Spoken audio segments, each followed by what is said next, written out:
Hello Vipers! Today I'm coming to you guys with a fun project you can do at home. If you have spent any time on the internet or watched one of my favorite educational shows, then you might be familiar with the effect that you get when you mix Coke and Mentos. It is, for the lack of better words, explosive. Is it possible to do this with other Mentos besides mint ones? Does the soda type matter? We'll find all this out today with Science with Skater. You might think that there's some sort of ingredient in Mentos that causes it to have this sort of reaction with Diet Coke, like pouring vinegar into baking soda. In reality, what's happening when you drop the Mentos into Diet Coke is actually a physical reaction. Allow me, boy. It also means that we can change some factors and get different results with a larger or smaller physical reaction.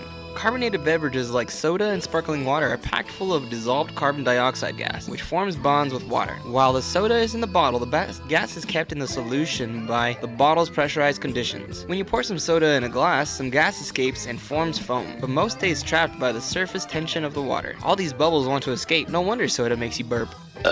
To create bubbles, the carbon dioxide needs to interact with itself, which means the carbon dioxide bonds with the water in the water of the Diet Coke must be broken. Our Mentos candy can help us with this. Although the candy may look smooth to the naked eye, there are actually tiny bumps all over the surface. We can observe this by taking a closer look at the mint Mentos through a microscope. This shows a mint Mentos surface on the top and bottom left sides, and a fruit Mentos on the top and bottom right side.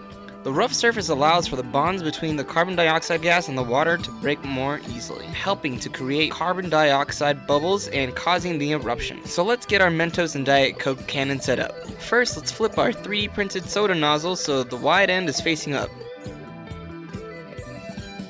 Load those Mentos. I was able to fit 10 in my nozzle. Next, take your paper clip and unfold it just so one end is sticking out while we have a loop on the other side. Tie off the loop in the end of the paper clip. Find the hole on the side of the nozzle and insert the paper clip.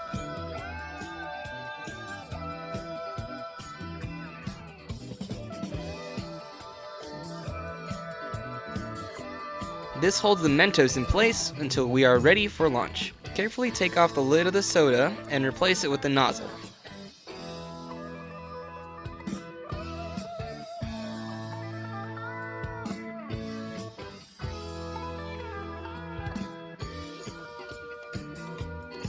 Once we are ready for launch, let it rip, and we can see the explosive results.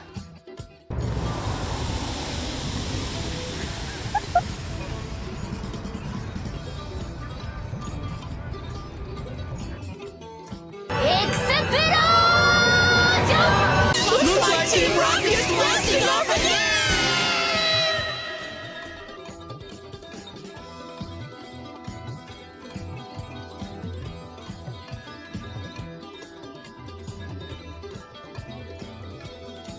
That's all the time we have for today, but I hope you guys are able to recreate this experiment in your own classes or at home. Don't forget to like, comment, and subscribe, and hit that notification button. Peace!